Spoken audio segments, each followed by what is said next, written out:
What is good? What is good? What's going on, good people? What's happening with you, Turf? What up, what up, what up, man? Yeah, man. So we are back at it again. This is the We Working Live. So we're gonna call it the kickback as we always do. We got a couple of segments that we're gonna cover here today. We're gonna cover a little segment we're gonna call "What's Popping in the Lawn," and What's pop? then we got another segment that we're gonna cover. That's gonna be "Why is that?" And then the next one's gonna be what do you need to know? At the end, we'll cover some Q&A when we get down to the end. And make sure you drop any of your questions or anything over into the chat. That way we can make sure that we address your questions as they come up when we get to them at the end. So, Turf Man, how's everything going before we jump into it? Man, How's everything on your end? everything's lovely, man. We preparing for little man's 3-year-old birthday party. That's gonna be dope. Hey. Holidays here with the family. The holiday season has been jumping, man. I'm so blessed to have in-laws that are I actually like and they like us. And it's just been a really good season, man. This is it's just night and day from being in Germany. I'm just happy, blessed to be here. That's I did, that's a good thing. That's a good thing, yeah, especially with y'all first holiday season back. It's been a while since y'all have been here in the states for the holiday. yeah, yeah, no doubt. Yeah, so So better than I should be. yeah, that's what's up. That's what's up. I know there's got to be a good feeling to actually be able to be in the states for the holidays and actually be around the fam. So yeah, that's what's up. Yeah, yeah. Yeah. You? I mean, everything's cooling over here, man. It's just a grind time. End of the year on the 9 to 5 is a busy time. So we've been grinding, getting through that. Finally got through that. We're all good on that front. So I am done till the 6th. Done, Nice. done till the 6th. Nice. We'll get some good time to recover and get some rest and I'm gonna try to get out and get regrounded, get some outside nature time, try and put my boots on the ground and maybe smell a little gunpowder at it while I'm at A it. little bit So of gunpowder, a little bit of maybe smell a little bit of gunpowder while I'm at it. So yeah, yeah, man, that's it's gonna be time to just kind of kick back, relax, and try to get a clean start to the 2025. yeah. That's what's up, man. I Yeah. can dig it.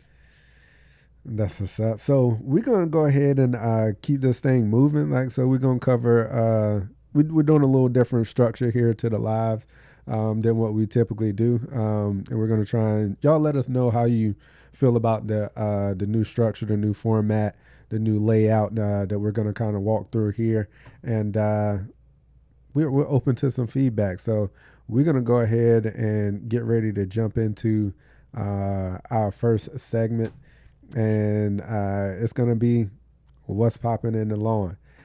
So we're gonna go ahead and use this as somewhat of a show and tell, like we did on our previous couple of lives, where we kind of showed y'all what we had going on in our lawns, what we were experiencing, and yeah, let's see what we've got here. Let me get all of this squared away, and I don't know which screen it is going to share. So we gonna guess and and see which one it is.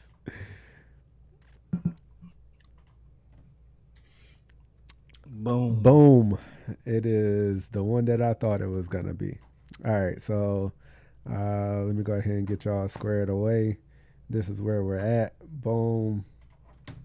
So That's Polo cool. wasn't able to be here with us as of now. He might jump back in here in a little bit, but this is what he looking like. So I think this was a couple of weeks ago. I think when he made this one, but still holding color. He's definitely holding more color than I am right now. It's looking good. It's looking good. Polo's front yards always look good. Like Yeah, this front yard's a champ. Like you, he really doesn't have to do a whole lot to his front yard, and it just performs, which goes to yeah, the testament of consistency, right? Just being consistent with your applications, being consistent with your program, and your four cultural practices. Back into the test plot, looking his good, looking good, looking good. You can tell he mulched some of them leaves up. He right. blew Yeah, some. I can He see. blew some. He blew some of them off, but he mulched some of them. But that skag is cutting good. He's still looking good. Still holding some pretty good color too. You I can't agree. complain. You can't complain about that at all. This time of year, anytime in December. Yeah, And this is his the elm. renovation. Yeah, so this is the renovation that he did with the Elm Street Elm Elite. Street. That's the Elm Street Elite right there. So it's only what, maybe 2 months Two, old now. 2 months, about yeah, about 2 months old. two. So Yeah, it's looking good. Got some good density on it. Still holding some good color, even for it to be that young. And it really hasn't come into its full color yet.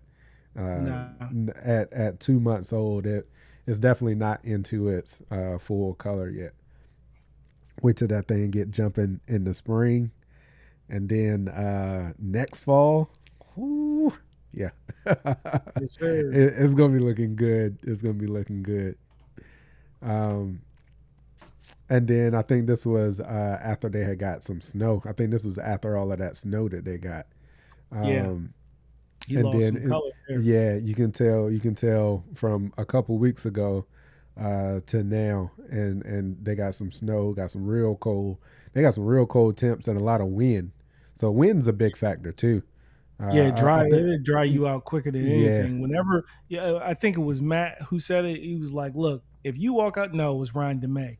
He said, you walk outside and you super comfortable and you're loving the yep, weather. yep, 9 times out of 10, your plants, your grass is not, your turf yep, is not. yep, Like it's nice to have those little warm and breezy days, but it dries them out, man. yep, yeah. So you can that's just another one of those things where you can tell the difference, right? When it doesn't take long. Like you give it a couple of weeks of that those harsh temperatures and wind, it'll change. It'll suck the color out of the lawn real quick. So yeah, I mean, even this time of year, I mean, it's what it is to be expected, especially when you start getting sub freezing temperatures for a couple of days on end. It's just gonna happen. Yep. Ain't nothing you can do about it. Nope. But embrace it. Ooh, look at that yard. Ooh, I don't know who this is right here. Ooh, ooh, I don't know who this um, is right here. yeah. So yeah, that's the yard, man. Like, I'm pretty much at that two. Where I'm at the 2 month mark too. With mine, Yeah, this is that lateral spread perennial ryegrass mix from Mountain View Seed. that It's Johnson, like that Johnson's it's looking been good. It's yeah, looking it's been good. performing so well that I really hate that I'm going to kill it in I about knew I 3 months. knew you would. I knew you would. Really hate because it hasn't really come into same thing. Like it's so young. I know that the color is not all the way there. Yes, it has some blemishes, like you can see right there at the bottom left corner, where there's Oh some yeah, little patchy spots here little and there. yeah. And I haven't been able to get out there and start the leveling process. Um, and I because it got so cold out of nowhere, like it got Yeah, super cold down here, and it was everybody caught that cold snap about 2 weeks ago. yeah. So Uh, I right when I thought I was going to be able to start light top dressing, get everything smoothed out, it got so cold I couldn't even cut the grass for like a week and a half. And I think I don't know what the next picture is, but I can show you what kind of came of that. I was going back and forth on what this damage was that I was seeing in the yard. Oh, I So got those at after the end of those are at all. the end. Okay. Yeah, after all of your other ones, it's all your Yeah. front yard pictures, and then it go to the back, and then those. Oh, you look in the waiting room. So this is the second picture, and right here you can kind of see where um you just minimized it. Yeah, I had Oh, to take care of okay. the All other right. thing. Yeah. So you can start seeing if you guys look pretty much like in the center of the screen, you can see like a little brownish, and you can see where it's a little spotty in there. I thought that I was dealing with dollar spot. So I just kept my eye on it. But the longer I thought about it, and this is what you kind of got to do when you're out there, like I had the right conditions for dollar spot as far as, you know, having, the weather pattern was perfect for dollar spot. But I'd been fertilizing so much, it didn't make sense. You know what I mean? So Right, for the amount right, of fert that I was putting down, I couldn't make sense of it. So I was like, that can't be dollar spot. So I kind of just watched it for a while, and it, after talking to the fellas, it came together, and I realized that what we're seeing here is another variation of canopy decline, but that leaf canopy decline is not because of all of the trees filling in and then shading the area out. It's actually quite the opposite. It was those oak leaves dropping, those little tiny oak leaf blades dropping, and then those frosts back to back to back ended up Louis, killing some of the spots. go get me You a know what I mean? What What are up, you a talking Polo? about? sticky Though. notepad What though. up, Polo? What up, baby? Polo in the building, y'all. That's what's up. But yeah, What's that's pretty much what's good? What's what you good? What's see. good, bruh? I've been fertilizing so much it didn't make sense. You know what I mean? Oh, he can't hear us. I don't think. Think he had his phone on. Can you hear us? Can you hear us, Polo? I kind of just watched it for a while. Can you hear us, bruh? I can't hear Yeah, yeah, absolutely okay. nothing. All right. Can't hear. He'll get it together. We It- can hear you. We can hear you. yeah, We can hear you. we got you. Yeah, yeah. But yeah, man, that's it. Like, that just be. It's nothing I could do about it because of the weather and how it was, and the freezes. I couldn't really jump on the lawn the way that I wanted to, so there's nothing I can do about it. But that's just what we're dealing with, man. We show you the good, the bad, the ugly. Yeah, and I mean that's one of the things too, man. We got to look at the time of the year and the season of where you're at, right? Um, your plant is not living in optimal conditions right now. Like it's not. Like for Right. you to have a lawn that looks like this right now, turf. I mean, it also speaks to location, right? Like so, location, grass type, like the differences of how it's going to perform during these periods of time. Like you're a little bit warmer than we are. Hmm. I'm pretty sure your soil temps are warmer than what ours Hmm. are, and you're able to hold a lot more color, get a little bit more growth out of there, Hmm. because your growing conditions are better than what we're experiencing a little farther up north here. Yeah, yeah, 100%. I could be on my lawn if the weather cooperates. I can be on my lawn every 2 days.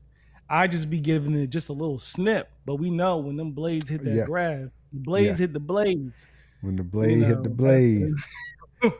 that joint. That's where the magic happens. But unfortunately, like I said, for the past 3, 4 weeks, the weather was not cooperating. So it took me a while to get out there, and then of course, you know, going through a leaf cleanup for the first time of this size was like that joint. Look, people do not make the mistake I made, which is waiting almost 3 months to really do a leaf cleanup, and I was out there all day. Really, it took 2 days. My backyard took one day. The front yard took one day. And here's the thing, I haven't even bagged up the leaves in the backyard yet. And the reason why, because nobody can see it. And it's over in the corner where the garden's gonna be. So I'm just like, whatever. Turf Like is I get pulling it. one of mine. I stay blowing leaves off into the corner and leaving them joints. Like, yo, I will come back and get them. I'm gonna get them off the yard and then I come back. Right. So remember, if y'all was here last time, I showed you where I made a mistake. I burnt out that whole section in the middle of the yard, and look at that. You can't even tell what happened. I reseeded it, got that grass up, and we're looking good, man. I mean, look at my neighbor. That's a zoysia lawn next to it, and they're amazed. The whole neighborhood is just their mind is blown. I'm They pretty sure they they are. Hey, they're like it's hard for them to comprehend what's happening right now. Polo, can you hear us now? I can hear. Can y'all hear me? Yes, Yeah, sir. yeah. We Yeah, got we you. got you. We got you. Moving in, Real quick. Okay. Got you, big dog. Welcome to the show. Let me go ahead and bring. Wow, Let me we go ahead and complete now. let me go ahead and bring you on in. Let me go ahead and bring you on in. Lights. Camera. Action. I am finally here. I missed my little spot. Daggone it, man. I was running, man. I was running. Well, we got Tennessee in the building. What's up, David? What's happening? What's happening? What's happening? What's happening, man? But yeah, you don't. Now it's time for me to put the Hudson on that. It's time Yeah. for me to get the Hudson on that. The weather's cooperating now. She looking pretty. It's time to get. I really want to cut the whole front yard with the Hudson. Like I don't want to do it, but I do want to do it. Like I Yeah. want to put like triples in that joint. Yeah. Like, You 'cause I don't know want it's- you don't want to spend all the time doing it, but you. Yeah, it's going to take but like you want, 2.5 hours to do it. Yeah. It's going to be crazy. But will it It's be gonna- worth it? It's gonna look crazy though. It's Yeah. My neighbors think they saw something. Now, no. Wait till Yeah. But I am getting way better with the skag altogether. Like Of course, I knew that'd come with time and experience. It's just like time behind the wheel, time behind the trigger. Like it's just those things. Like Yeah. the longer you, the more you do it, the more time behind it that you have, the more efficient you'll get, and the more skilled you'll get. It'll be muscle memory here in a little bit. Yeah, I mean, I cut this is how I knew I was getting better with it. I cut the grass with Noah sitting right there on me. He was chilling. And I made him think he was driving. He wasn't driving. Yeah. But still. And I still was able to I did that whole cut, no ruts, nothing. Yeah, So you couldn't tell him he wasn't driving. Yeah. He wasn't. He drove nothing. If you asked him, he turned cut the yard. Then I turned it up and I went woo, and he was like, bro, he was loving it, man. He was loving it. That's what's up. So looking at the backyard. The backyard has a lot of clover in it. A lot of clover. That's what all that light green. Yeah, you can see little spots. Yeah. Little Yeah. patches. It still came in good though. Yeah, I just haven't taken the time to spray it out and clean it up. Yeah. And the weather wasn't really cooperating either. So now that the weather is cooperating, I'll probably spray it out next week. Yeah. I'll spray. So that's where I'm at. Right. So you know what? Just kind of looking at it, like the back compared to the front. Uh-huh. You know how That's the best section of the front right there. On the left side is the best section of the front. That left side and then right there, right in front of the house. Yeah. Those two parts, yeah, that's the best. Those are the best parts. So when we look at like from a uniformity standpoint, look at how uniform that backyard is. But you know what I did different with that backyard? I right? do. And like this is the first time that I've really been able to like look at them like right next to each other and really be able to see the difference in it. Yeah. Like it's a vast difference. Yeah, you can tell the difference. Mm-hmm. Not I hate that I didn't do it. not that the front looks bad, but it's just you can tell the difference in how uniform that backyard is. Yeah, 100%. I agree. And I think we gave didn't we tell them about this on the We last we've live? we've we've teed this one up, yeah. So you can talk about it if you want to. Yeah, so like if you didn't catch it on the last live, Cam one day he was out there just experimenting and he discovered, he had his D Thatcher that he was working, and he discovered his D Thatcher when he adjusted. He was like, "Oh snap! I can use this to turn the soil just a little bit to tuck that seed into the soil, get seed to soil contact."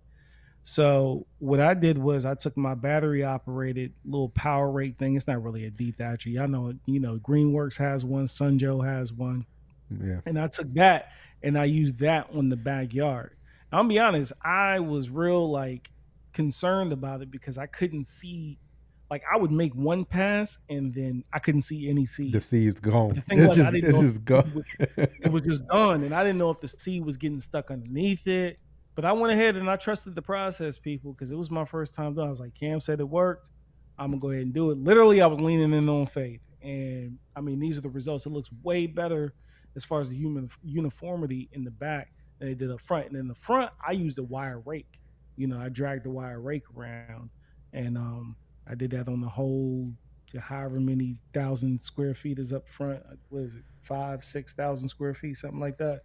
So yeah, I'm very happy how the back turned out. So that's a cheat code that I will definitely be using moving forward, and I will have in future videos. Like, look, if you ain't know, this is it right here. Yeah, So yeah. That's a new little tool that I'm definitely, or a technique that I'm definitely gonna be using. And a lot of people have the Sunjos. I mean, a lot of people got the Sunjos. They're using them for dethatching and power raking and everything already. So it wouldn't be nothing just to go ahead and run it through if you're doing some bare ground seeding to be able to do it like that. And this is the first time that I've visually been able to look at them side by side and be able to compare it and see it. That's why I flipped back because I could see the difference, and I was like, "Dang, yo, that." but and then check this out though. The color in the front is better than the color Yeah. in the back. I think that's because of two reasons. One, the back is 2 weeks younger than the front. Mm-hmm. And then three, the back gets way less light Yep. than the front Yep. right now. So Yep. yeah. Another one of those growing conditions. Yeah. So these are the spots that I lost because of those oak leaves that I thought was dollar spot originally, but after talking to the fellas, we came to the conclusion that it wasn't dollar spot. That was that leaf canopy decline because the leaves they just sat on the yard a little bit too longer. So there's a few spots, and it's right there in the front. It's a few spots that, you know, that have thinned out a little bit. But I'm gonna throw a little bit more seed out there tomorrow, and it'll fill in just like that little postage stamp part did. But I mean, that's the worst part of the lawn, Yeah. you know, and you can't And even tell from a distance. yeah, I mean, if you got some in a full renovation, if you just left with a couple of spots like this, that ain't nothing to sweat at all. Even even if you weren't gonna kill it off in the spring and do your iron cutter reno, it wouldn't be nothing early spring to drop some seed in there if you was dealing with something like this in a fescue or a KBG lawn. Drop a little handful of seed in there if you wanted to. Some of these spots, if you actually had KBG in them, They you fill probably in. they'd fill in like stuff Yeah. like this, man. This would fill in, especially that Yeah. 365 SS. Man, Yeah. you get a couple of cuts on it and some fert. Hey Yeah. man, So, them joints will fill right in. and Which is what now that I'm thinking about it, maybe I'm not going to put any seed out because that is the lateral spread rye. So let's you see how far I can get before I kill it to see if it just takes care of itself. I so think that's where y'all I think saw it's that where divot, that big hole that had got dug in mine. That with joint the is deer. gone. Like filled all the way back in. All I did was put some dirt in it, Yeah. just so it wasn't a hole, and it Yeah, was that's what I'm probably at least 4 inches in diameter. Yeah, I'm not gonna put no seed out. I'm not putting any more seed out. If you're here, you're seeing it. Just stay tuned. In a few weeks, we're gonna see what these spots look like. I'm gonna take more pictures. We're gonna have these pictures to compare, and we'll see. And I'm still just using straight urea, people. That's it. That's all I've used on this yard. Nothing but urea. So Yeah. What height is that right there? it's it's 2 inches. It's 2 inches. So Two the inches. backyard is actually at 1 3/4 of an inch because believe it or not, the back is way smoother than the front because I just put y'all know I put 6 yards back there in the back and I should have put Hmm. 6 yards in the front too. But yeah, the front is at 2 inches, the back is at 1 3/4. Yeah. Yeah. And that sea of gold, let's go. My goodness. So Sheesh. this is Pop's lawn. So this was the iron cutter renovation that I did at my Pop's 2 years ago. It's been 2 years That's a ago beautiful, now. It that's a is, beautiful sight right there. and that is a beautiful sight. And what people don't understand is the beauty in when you got a warm season grass and it is like fully dormant and you Mm, see zero green in it. Like mm, Mm. zero green. And my pop sent me these pictures yesterday I think, yesterday or the day before. And I was like, man, that is a beautiful sight. And the mm, reason is that means there's no cool season weeds in there. none. There's no cool season grasses in it. Like, cause that, None. like, it would, if there was any rye, any fescue, anything like that, it would still be green right now, and it Yeah. would stick out like a sore thumb. Like Mm. it is pristine. Like there is nothing in there, like Where's at he all. cutting that right now? Is that 2 inches right So now? this is at like 2 inches where he finished at. So Okay. we'll get ready going into the spring. We'll get ready to scalp it. We'll scalp it all the way back, get all of Yeah. this up out of there. And we're actually we're planning to do some leveling uh, this year coming up. Yeah. Once Yeah. that green once it gets past green up and is fully growing out of dormancy, Yeah. I'm trying to work something out and get a nice leveling job done on it so we can get it down to like an inch, and then he Yeah. can be able to nicely cut it at an Yeah. inch. Yeah. So That's a good point, Super. Yeah. Time flies. I didn't realize it's been 2 years. This is the second year for that yard. Just like that. That's yeah, crazy, yo. yeah, That we're is going in. crazy. Yeah. Nah, but So that looks good, man. Well, you going with straight sand or soil sand no, mixture? straight sand, That's what I'm talking about. You know, I straight like that. straight sand. Mm, I'm not scared of straight sand on warm season like at all. Like right. Yeah. Yeah. I have zero doubts at all about that. I mean, you can't I mean, you watched me go full sand I in Germany, though. I man, I buried know. that lawn. I Then went to know. Iceland, came back from Iceland, and it already had grown through all the sand pretty much within a week. Man, But I those, know. you know, yeah, It's just something about it, bruh. I get it. So That look, and I ain't even put my pictures in here. What did I do with my own pictures? I forgot that you didn't even see your yard. We know your yard on fire. Cam yard stay on fire. Man, it is Hello, what looking up, baby? So the mob let you they let you off. I didn't know the mob took days off. Nah, they don't. They don't take days off at all. Oh, I had to let them know. Look, man, I got some place I got to be. So, okay. So you you called know, in the favor. You called in the yeah, favor. yeah, yeah. that's what that was. I'm gonna do this in the background while y'all chop it up real quick. Yeah, that's what's up, But man. but real, I wanted to say something though, man. While you was talking, I didn't want to really interrupt you though. I wanted to say, and the audience probably already knows what is it that you cutting with though. I see some wide stripes in that yard, boy. What you got over? That's that. That's that. That's that Liberty Z 48 inch Ooh. deck. Skag, Mm-mm. baby. That's skag, man. Let me tell y'all something. Look, and then I got the lights on it too, and y'all know Mm. it get dark quick these around these parts. So like, I throw them lights on, man, and people be slowing down. Like, yo, what is he doing? Like,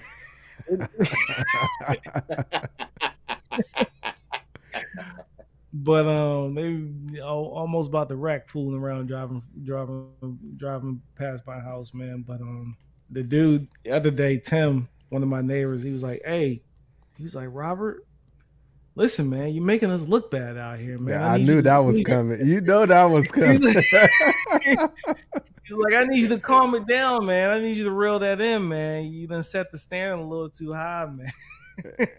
The crazy thing is, I hope you said, "Hey, I'm just getting started." I'm just getting. That's what I told him. I was like, Tim, wait till I flip this to Bermuda. And by the way, fellas, the Baroness is about to get fixed. So the parts just Mm. came in. I should be picking the Baroness up probably second week in January, around the second week in January. So uh, I don't think I'm level enough to put the Baroness on the ride right now. I think all I'm gonna do is scalp it the heck up, so I might hold off. I'm gonna have to hold off, but she'll be ready for that Bermuda dog. She'll be ready for that iron cutter dog. I'm looking forward Yeah, to it. man. That's skag, man. That's skag. You ain't. A lot of people still think that. Ah, man, you got a stripe kit. What are you putting on it? Are and that's a video in itself, but nothing. You don't have to do anything. And the Now thing about you it can is, order. wait. Go ahead. Go ahead. Now I was gonna say you can order a stripe kit with them, but I didn't get it. I was like, no, Yeah, I'm good. it's not needed. It's not needed, man. The thing about it is, once that grass starts to mature, Lord Jesus, man, they really gonna hate you. They're probably gonna come over and probably hold the camera for you. Because I mean, man, them stripes, man, they get bright. Man, it look beautiful though, man. It look beautiful, man. It look beautiful. I seen it in the backyard how you have them curving around like that, and I was like, okay, You was yeah, like, "Look at him! Look at him! Look at Hey, I see what he's doing a and little get a bit. little, my learning a thing or two. You know what I'm saying? Yeah, Learning a bit too. Hit him with that. Look at him! Look at There him!" he go. There he go. There he go. I don't So, know, Paul. Like, I think, I think I like it better with the flowers. so we had that debate. Everybody in the chat, we had this debate. Polo likes the circle clean, just the way just that like it's that. like this. Just I had so what I will say is the flowers that I had or the annuals that I had in there this year, it was too many. Yeah, They grew bigger than what I expected. they I've did to me. never had them grow that big. And again, I was trying to let them grow so they would go to seed so I could Right. harvest the seed off of them. And they never went to seed. So I know next year I'll probably plant half as many as what I had in there this year. And I think Polo, that'll look better. I think it was just I think it needs something, but what was there this year was too much. And then even if they start to fill in, I think I'm gonna keep them trimmed up so that they're like a little bit lower. I Yeah. still like it with something in there. It just looks a mm, little. mm, It just needs mm. something in there because like before you couldn't even see like my edge. You couldn't see like the crisp edge in there. So they were just too big this year. So I'm gonna plant less of them, keep them trimmed up, so I can keep my crisp, so you can see the crisp outline on there. Yeah. I think that's Mm. I just like the way that you can just like stand. See, look at that, Lord Jesus, how you can just stand back and just you can just follow the stripes from on this side of the tree all the way over to the other side, going to the fence, and everything just looks clean. Just looks Yeah, clean. Now, like you said, if you're going to sit up there and maybe plant fewer, or you yeah, plant a little yeah, bit, you keep them at a certain height, you don't let yeah, them get too yeah, big, yeah. You because need it to was throw kind of some it was taking low over. growing annuals too, like some yeah. pansy. something in there, I think that Yeah, would give it some yeah. depth. They just got tough because I like this year. I just wanted. I really wanted the seed off of them, so I wouldn't have to go buy none. That was Right. that was what my I goal get was this year. that. Yeah. Because them joints won't cheat. Like I like all the like nah. Them Persian I'm shields, they want top dollar for them yo Persian shields, them boy. Persian shields like $7 $8 a pop, cuz like Mm. so yeah, but and I ain't even cut. Hey Turf, I told you I'm prime Yeah, for look at his leaves blowing in the the corner. leaves in the quarter. Bro, that's a baby power compared to what I got going on in the backyard. I should have took a picture of that to show y'all. That joint is crazy, dog. I probably won't. I'm probably gonna mulch it all in and then just till it in. To be Yeah. honest, turn it into like what is it called? The mulch leaf mulch, whatever. Oh yeah. Yeah, how you made that soil that year, all the nothing but daggone leaf mulch. Yeah, I'm Yeah. probably gonna try those moves. And Um, then yeah, so and man, I'm looking pretty good in the backyard. I can see And that you're losing a little bit of color. yeah, it's starting to lose a little bit of color in there. But it's holding pretty good for this late and as cold as it's been. Like so Yeah, Mm. we've had I mean, we went a week where every night it was close to 20 every night. I yeah, mean, it was hard frost every morning.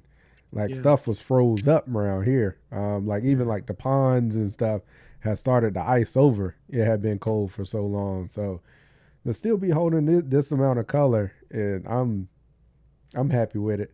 I can tell you, my yard and my client lawns are the greenest ones in the neighborhood.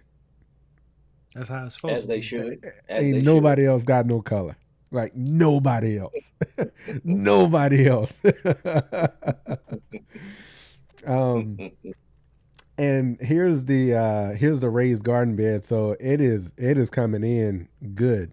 Like so this was the rye that I planted. I put a good cut on it the other week, last weekend.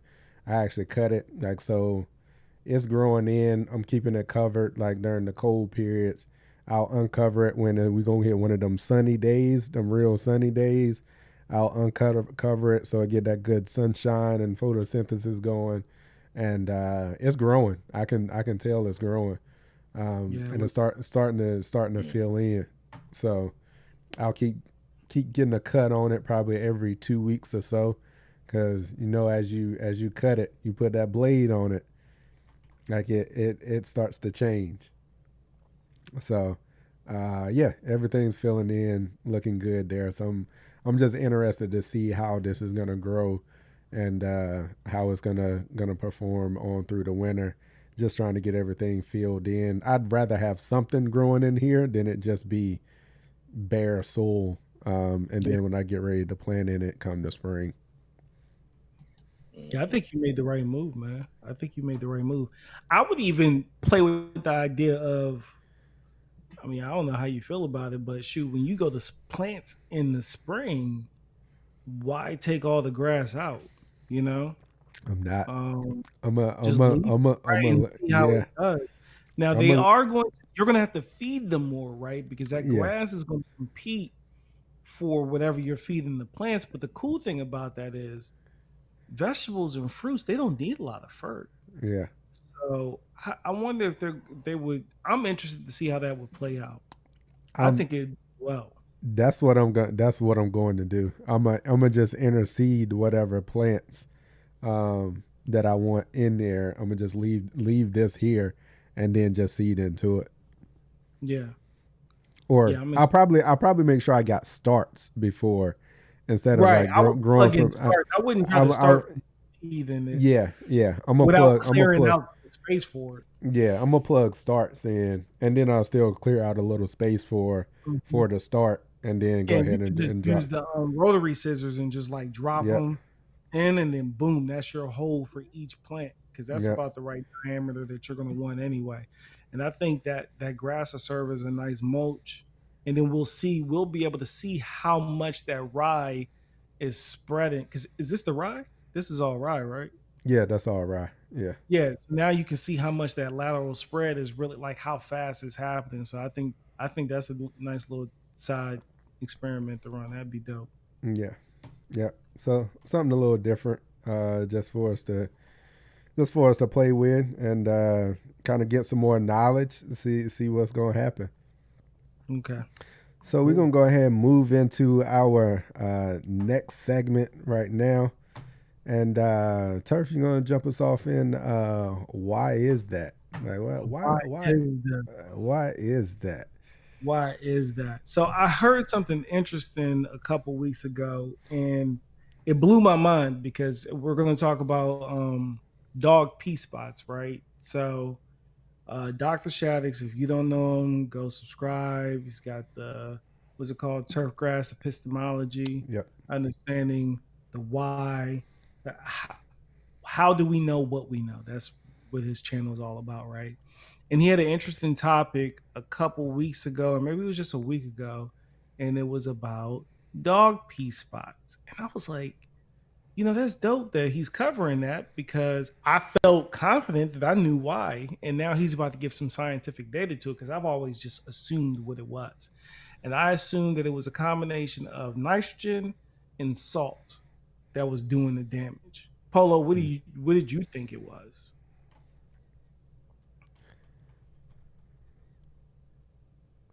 Can he hear? What did you Mm. think it was, Polo? My bad. I had the thing on. Probably the same thing, nitrogen and salt. Yeah, yeah. Cam, you, Same, same. audience, audience, what y'all think? What y'all think? Just throw it down in the chat. What you think is causing the dog pee spots? But lo and behold, there's a study out there. Not many out there, but there's a one in particular that narrowed it down to the lactic acid that's in the urine, right? So now when you hear someone tell you, and it's not their fault, right? Because you'll find on university websites that they'll tell you that that's the answer too. Like universities that have extension offices and whatnot, Hmm. they'll say dog pee spots come from the nitrogen. But if you look at the burns, which is something that he brought up, when I burnt with FERT, it just burnt it out, smoked it to the Yeah. ground. Mhm. Yeah. But the grass around it wasn't any greener. Yeah. But one thing that I always see with, especially with my female dog, when she pees and burns a spot out, that spot is burnt out, but all of the grass around it is darker. It's a Yep. darker green and is growing faster than everything else. So it's like, well, that doesn't make sense. Like, why is this super dark? And the reason why it didn't make sense is because it was lactic acid. So you heard it here first, possibly, and I heard it there first at Dr. Shaddix over turfgrass epistemology. But I thought that was really dope, like to just learn that for the first time. Why is that? Is this segment like we said, and it's like, what's up with these dog pee spots? And the best thing to do to treat it is flush it with water. Water. It's not it's not Mhm. getting some other product mixed with water. No, it's just water. Flush it with water. Now, Because the main thing that's working in the product is the water. It's the water. It's the water. it's the water, right? Yeah, whatever magical product you got.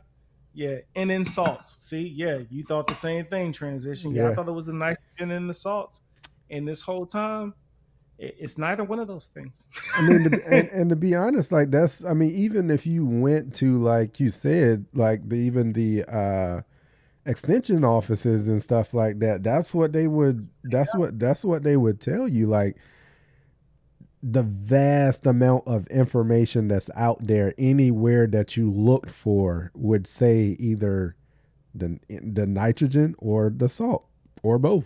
The combination of the two is what was burning it out. But Right. yeah, when you really dig into the research that's there and available, yeah, it's neither one of them.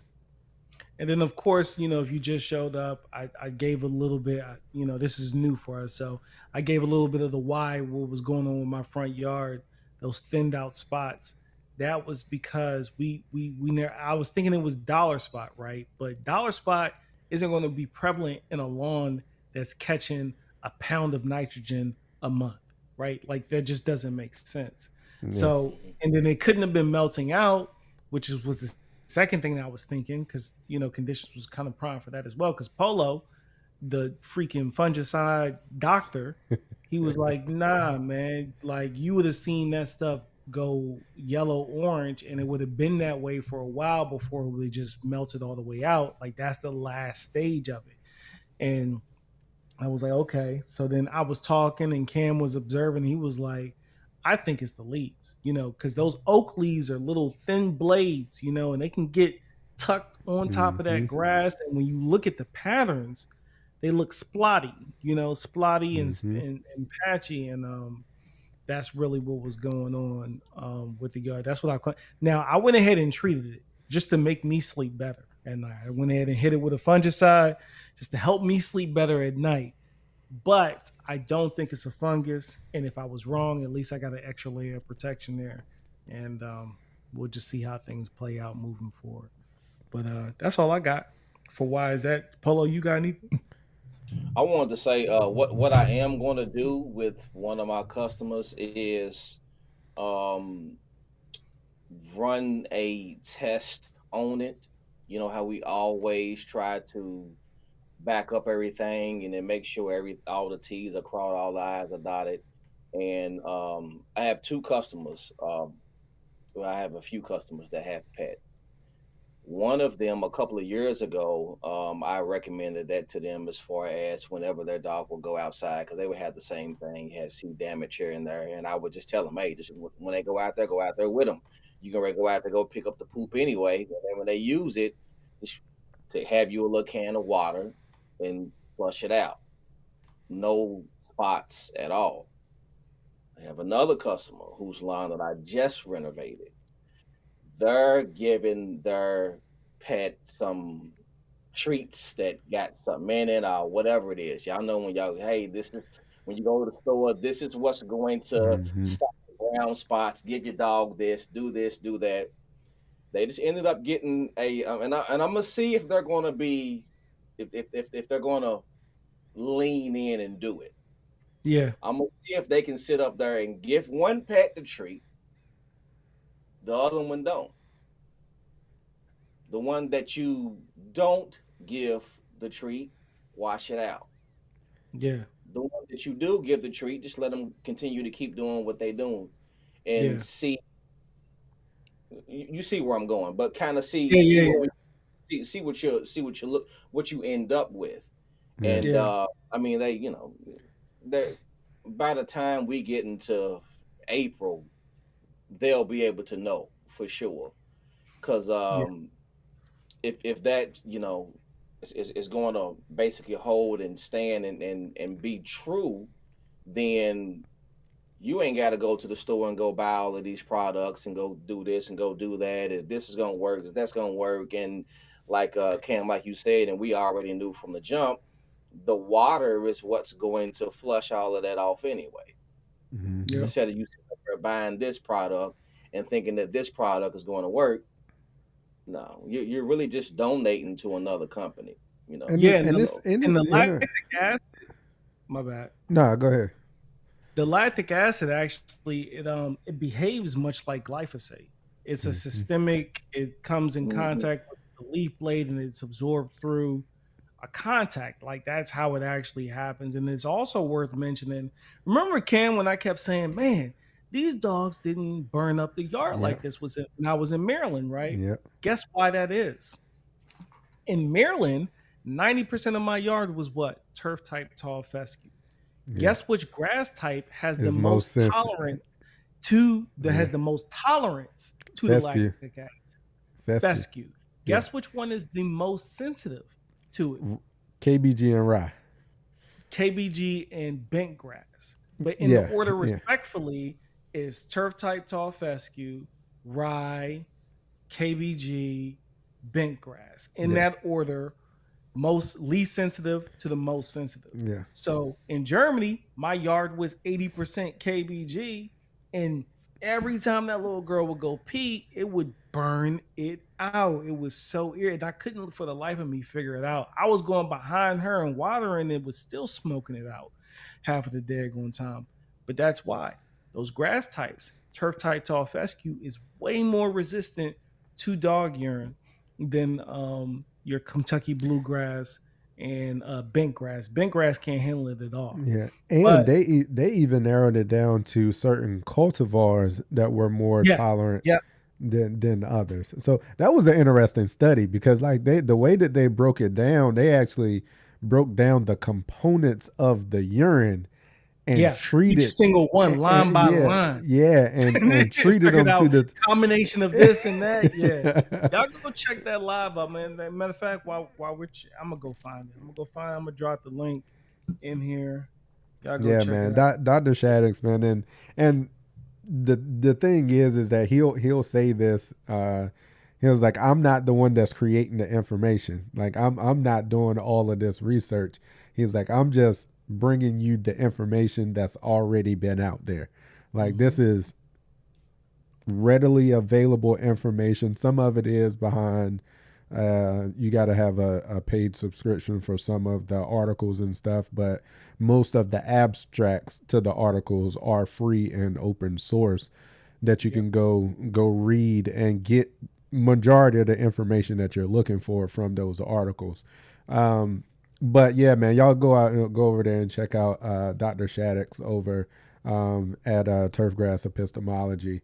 Uh, we've said it before Dr. Shaddix brought his channel on, but we look for data driven decision and evidence based information that we put out, and we definitely appreciate the contributions that Dr. Shaddix is now bringing to the YouTube lawn care space. So shout out to Here, you over there, sir. here it is. I got it. So I'm gonna drop the link in the chat, y'all. Go check it out if you got some time. Stay here for now. Just copy, paste that in your notes. Don't go nowhere. Put You know what I'm that in saying? your But go put check that in that your out. notes. Put that in Yeah, your just notes put for that in later your on. notes. Stay here with us. Rock out with us because we got something else coming up next. What we got? We got what you need to know. What you so now it's what you need to know right now. Like What you need what to do you know. need to know? So as you saw, the topic of this live, this is going to be our main segment here. Is going to be fall and winter fertilizations or applications rather.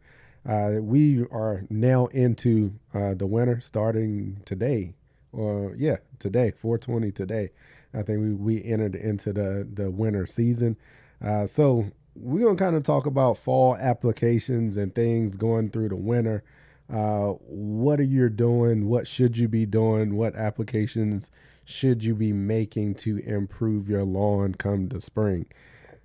So, one of the things is from a fall perspective, fertilization on a cool season lawn is key. Like, it is one of the most important times for you to fertilize your lawns to prepare for the season that's coming ahead. Uh, I did have some conversations with people that either did a heavy overseeding because their lawns were thin, or they did a full renovation, and they were scarce with the fertilization through the fall. Fall is the time to apply it. Like this is, I'm not saying go crazy, but I'm saying you should get down 50 to 60% of your yearly total of in the fall. Like now is the time, or it was the time for you to do all of your fertilization. Um, so, what kind of sources of product? That's kind of my overview for the fall. What type of products or nitrogen sources did you all go down with from the fall, or would you recommend applying in the fall? Urea. That's what I was about to say. That's all I've been. I mean, that's the only thing in my yard is. Oh, that's not true. At seeding, I put down the triple 10, but other than that, urea. And you want to go with urea because it's fast acting. As simple as that. You want something to get into the plant as quickly as possible, and that kind of lines up with David's question he threw out there. He said, do you guys recommend to put down the bag of pre-emergent with fertilizer in it for next spring? I mean, there's a Not couple different factors to that, David. I would argue, unless you're in Florida, probably not. And even if you're in Florida, I think you're in the blackout right now, right? Because it's still hurricane season. I don't know. I'm not. I'm not from Florida. Yeah. So I would say, let me see, David. David, that's not. AMS is a good choice, It's John. not. It's not jumping out at me of where he may be from. I think he's. I think he's from Tennessee. Various thing, but shoot, I mean, I think Tennessee, he's from Tennessee. you can grow everything and nothing well. So there ain't no telling. So if he's warm season though, a pre-emergent would be in the benefit of him, which is Yes. why I like, which is also why I kind of plug my pops lawn in there, in the what's popping in the lawn, because we did apply a fall pre-emergent this year to my pops lawn. Now, The do you think reason, he's too late at this point for a pre-emergent?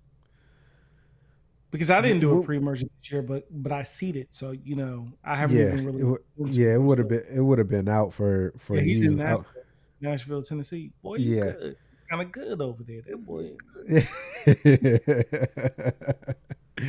um, so yeah, I mean, a fall pre-emergent, would I have recommended getting it down earlier? Yes, because we did my dad's pre-emergent when I was down there for uh Labor Day. We did his just after Labor Day, so we did. Yeah, we did his last fertilization and pre-emergent at the same time. Went down with the granular, his last fertilization, and then came over the top with prodiamine. So that's one of the differences also when you're talking warm season, cool season, like things in the fall that you should be doing in the fall for a warm season lawn. One of those things, especially if it's established enough, like we didn't get a chance to put down a pre-emergent last year on my dad's lawn because it was new. Like right. it wasn't ready for a fall pre-emergent. It was still trying to establish those roots. So we skipped it, and in the spring we had to come back and drop a bomb on it to get it Clean it up. to get it cleaned up for the season. And then we kind of broke that cycle in the spring because we were able to get a pre-emergent down on it after we got stuff cleaned up. And now we jumped into the cycle of actually being able to get a fall pre-emergent down on the warm season grass. And you see how clean it is right now. And we'll probably come back again with our spring application split apps. That first one will probably be in like February. Like February, we'll probably make that first pre-emergent app in the split app, and then come back again, probably 3 months or so after that, and then that'll be the next split app, and we'll be good until the fall again in Labor Day. Polo, how late do you go with pre-emergence out there in Kentucky? So You right there next to Tennessee. I try to stay. Excuse me. I try to stay in the same realm as far as September, Labor Day ish. I want to start getting it down. Of course, that's when I'm getting down a fertilizer as well. Definitely for warm If you're season. going in September though, Yeah, you're as far doing as the the pre-emergent. Yeah. well, the fertilizer Um, and pre-emergent. yeah.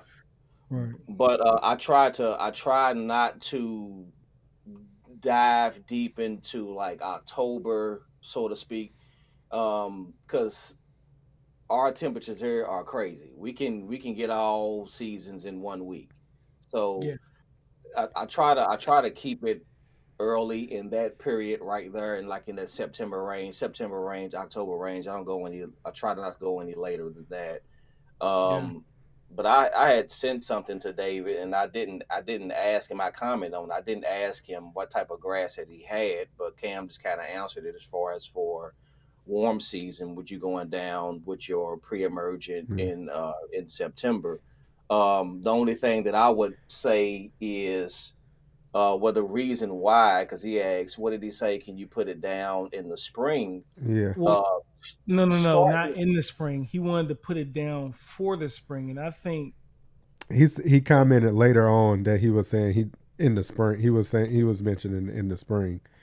uh, He's got fescue, and he's wondering if he should do a pre-emergent with or without fertilizer in the spring.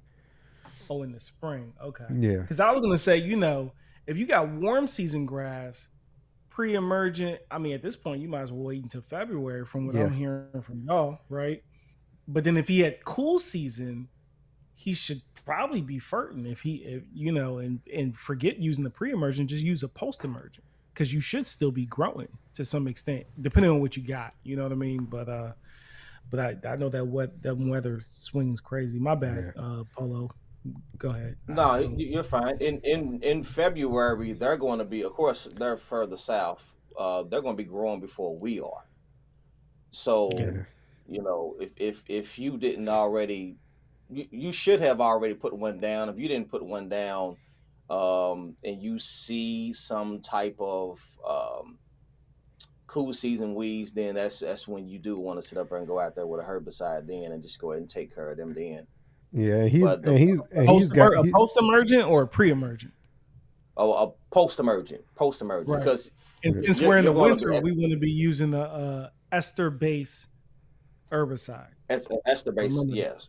We yeah, want to ester burst. yeah. So But around that, we've go given ahead, Cam. y'all, Go ahead. yeah, we've given y'all both options on the warm season side and on the cool season side. And just to clean it up just a little bit, David, I see you said you've got fescue. So if you overseed it and you've got fescue, I would just not worry about pre-emergence right now. I'd get you ready for the spring, get you a spring pre-emergent down, and then from there, once your season's kicking off and you're doing fertilizations and everything, so whether you're trying to pick a fertilizer with or without a pre-emergent in it, you can do it. I'm not a fan of it. I'm a fan of having control over the amount of pre-emergent that I'm putting down, and also the Yes. amount of fertilizer that I'm putting down. I like those two things separate. So you could go down. I know they've got them. They've got them available. You're just kind of at the mercy of what's mixed in the bag. I like spraying. I also like spraying my pre-emergent rather than a granular application, which is another reason why I don't go with the fertilizer pre-emergent mix. So just you can go down with it. I will recommend a pre-emergent in the spring. Yes, I will recommend that. So whether you decide to do it all in one fertilizer pre-emergent together, or if you want to do them separately, I would recommend doing them separately. But I understand people's situations are different. Their comfort levels are different. So yeah, I would recommend getting one down in the spring. And what I was going to say to chime in on that too is beginner. If you're a beginner, go ahead and go get you, what is the Scots with The Hulk, the A whole. Scots, Hulk, yeah. that has that. Or if you're going to your local lawn supply store, they're going to have some The that's going to Lesco's have another. the The Lesco's pre-emergent. another good one. Yeah, Yeah. Yeah, they you got can Lesco go at the ahead big and go box. with that. But like Cam said, we are three guys that like to have control as far as like how much we're putting down when it comes to the fertilizer. So we are going to do it separately. We're going to put down our either we're throwing down some pounds on the ground as far as the granulars and then spraying the pre-emergent, or maybe we got them both mixed. But beginner, go if you feel comfortable, go ahead and go down with that. But Yep, you can do them separately too, though, if you want. yep, I agree. Um, so when we talk about fertilization in the fall, another option, I saw somebody put AMS in the chat. I am a AMS fan, like that. That's what I was mainly running during That's during Cam's the. secret weapon this summer. Yeah, man. Yeah, y'all want to know where that color came from? That was that fall color. That was one of the ingredients right there. I'm gonna hold the other ingredient till a little bit later, but I'll let y'all know. Um, Also, so I tried a new fertilizer and also new nitrogen source on a lawn this fall.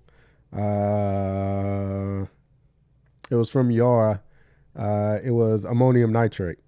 So ammonium nitrate was the nitrogen source that I used, and just like AMS and urea, those are quick release type of nitrogen sources.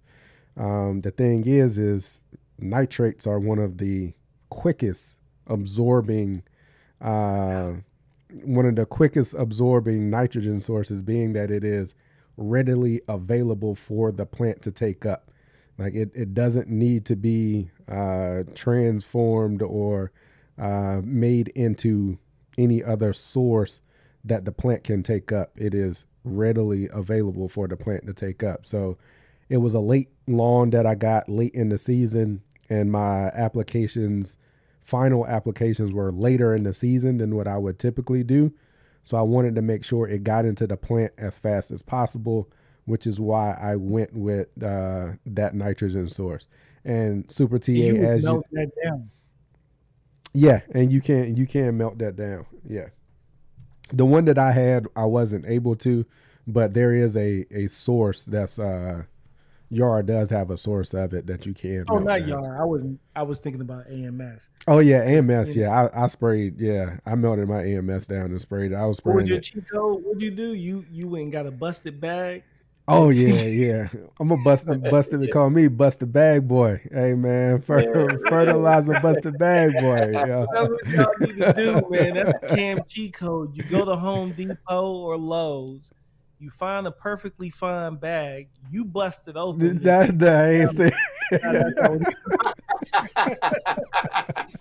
nah, he was picking up the busted. Y'all know how they be having them little chewed up looking Yeah, bags in man. there. Yeah, man. And You all, did and it, that, and then you just melt it down, man. And that yeah, joint lasted you almost a whole season, didn't it? it was like a season and a half almost. Like I'm done with it now, and I went and found another busted bag that's gonna last me all the next season. Melt it down. All you Melt need is like it a down. bag a season, and you good. I mean, I ended up getting that bag for like 15 or $18, Boom. and Mm. that's really all you need. Like, and that's your end source. All like if you didn't want it to go the cheapest route, you literally could have your whole lawn program for $18. Just like that. Done, done. Mm, mm, mm. Um, so as we get into anything And else, that's Polo, what you needed to know and right that's there. what you needed to know. That's That's what you the need to cheat know right code there. right there. That's Cam just hard gave you right something so solid right there. Hey, like Cam used to say back in the days, boy, if you didn't have out your handy dandy notebooks for that Yeah. one right there, boy, like what you say, $18? Shoot, Eight, you know, 18, you gonna run the low. $18. there. For a year and a half. Yeah. Now that's some real freedom right there. That's what I Eight, like. eight, We call that eight, a merge. 18 $18. Shoot, that was the first bag I got for $5. All right. I got the whole What was wrong with that joint? nothing. It had a hole in it. It had a hole in The the hole that bag. he strategically placed in it. It, Listen, it had a y'all hole don't in be the following bag. Cam. Cam gonna get y'all locked up. Don't be trying to be like Cam. And people, they gonna get Cam, man. You got to go to a different store. You can't be in there at the same Mix store. it up. You got to bounce. You got to Mix bounce it up. around. Go to the other side of town. You know, You got to bounce around. You can't always come up there with a busted bag in the same like store. you the busted bag boy, huh? You always finding busted bags. It's weird, sir, because we looked for busted bags this morning. It And wasn't in it. we didn't see any. How did you find this one? Oh, it's Hey behind the man, up. it was in the back, man. Y'all were looking hard enough. Oh man. But Polo, man, you got anything from a fertilization standpoint on your timing? Like what's your timing from like when do you typically like to get your fertilizations done? Like what's kind of like your cutoff for it, and when you call it, hey, it's over. I'm not making any more application. The plant is not going to be any more use. Halloween. Halloween is that is the furthest I will go. the furthest I will go is Halloween. I try to get down when I'm dealing with cool season lines. I try to get down a couple of applications in that fall time. That's when I'm going down heavy. And another reason why is because a lot of people, I do have some people whose lines is not irrigated. So when you're hitting Mm-hmm. it with something like that, you're bouncing that color back into it. Of course, that's what they want to see anyway. But Mm-hmm. that is as far as I'm wanting to go, and I'm hitting it with something that is just straight urea. I'm not really hitting it with anything that is just slow release. Mm-hmm. From my standpoint, like a 4600 is going to be cheaper for me, to buy it in a large quantity versus going out there going buying something that has all of this stuff in it. And really, just to be honest, you're just trying to turn the grass green. That's what you want. You're Yeah. just trying to get it Yep. green. And get it and keep it and And get it growing, like the fit to yeah, make sure you feeling and get it in growing and and get it recovering. growing. Like you recovering from the summer. Right, right. Yeah. You're gonna have a lot of people depending on what the summer is like. Like this year, we were I think it probably rained maybe one day in September, but we were just completely dry, and I don't think we received any rain until October. So a lot of people did stay dry. Now, of course, my lawns that were irrigated, they were money green. They were Mm-hmm. on it. But yeah, I'm just trying to go down with some urea, and I don't go past the 31st. I mean, it gets to the point where it's like, is it really worth it then? You being a homeowner, you got this fertilizer, you're looking at the coins in your pocket. Should you be going to go and buy this, go buy that, go buy that, go buying all of this fertilizer, and you may not even be able to need to sit up there and put that down whenever you get that late into the season, because your grass is already starting to grow slower Yeah. then once you transition into November, depending on where you live at. It's starting to grow a little bit slower. So I try not to go by past Halloween. Halloween, want that grass to be money green. That's how it is. Let me ask you something. And I think it's important just, for the people that don't know. You say, I'm going down with heavy feedings. Well, what's that rate versus your normal feedings? Like, what is the difference that we're looking when you say heavy? What do you mean by that? Because I think that's important for our audience to kind of understand and know, like, where you are in the fall with your heavy feedings. When I say heavy, I'm talking about anything that's over half a pound per 1,000 square feet, three Yeah. quarters of a pound. If you're getting real funky, you're doing a pound on cool season. Mm-hmm. On Yeah. cool season grass. Mm-hmm. Of course, in going throughout the season, you're not throwing down. I'm not throwing down that much. I'm barely throwing down a quarter of a pound per 1,000 square feet, because you're gonna run into uh, that buddy I don't want to talk about, that good Yeah. old fungus buddy. You don't want to be battling with him. So. But in that time, yeah, in anything north of a half a pound per 1,000 square feet, that's how much I'm going down with. And of course, like how we said, we like to control things, so you're already adding up what you've been putting down each application, so that you will know when you get to the end of the year Yeah. how much you've put down on your grass. Yeah. Yeah. Okay. Yeah. Appreciate it. I agree with you, Polo. To me, heavy is anything over a half. Any Yeah. anything For anything me too. over any Yeah, anything yeah. over anything over a half is a heavy feeding for me. And most of mine, I'll say, is three quarters. Like when I get to the fall, I'll hit you with, like, after a overseeding or at the time of overseeding, I'll probably go down with like a half, like a quarter pound or a half at the time of seeding, and then Yeah. come back like 3-4 weeks after now you got that seed up and it's growing and now it's hungry, Yeah. yeah, I go ahead hit it with about that 3/4, that good 3/4, eh, and then maybe another half to close me out. So a lot of times I'm looking at about a pound and a half or so in the fall, is typically what I'm going down with. And like I said, 50 to 60% of your yearly total. Most of the time, my yearly total is right at about 3 pounds. So I get a pound and a half down in the fall. I spread the rest of that pound and a half out throughout the next season coming up. Yeah. I done put 3 pounds down in 2 months. So I was slamming that joint.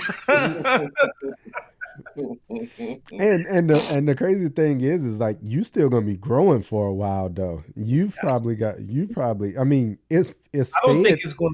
I think it's. I mean, if is there's any indication what just happened 2 weeks ago with a whole week of hard freezes, and for it to recover right after, like, Yeah, and you see what it's doing. Like I can cut every 2 days. Yeah, I think when it get because right now we're getting like the fall spring. Our fall spring is in full effect right now. Like it's 60s for the next yeah, 14 days. We're chilling, right? yeah. But we know Dang. when January come, that's like it's going to dip back down for probably another couple weeks. But I don't think it's going to stay cold long enough No, it to ain't. put that grass to sleep. No. As I soon think as it's it going to starts to go right to back sleep, out of it in February. it's gonna be coming back in February.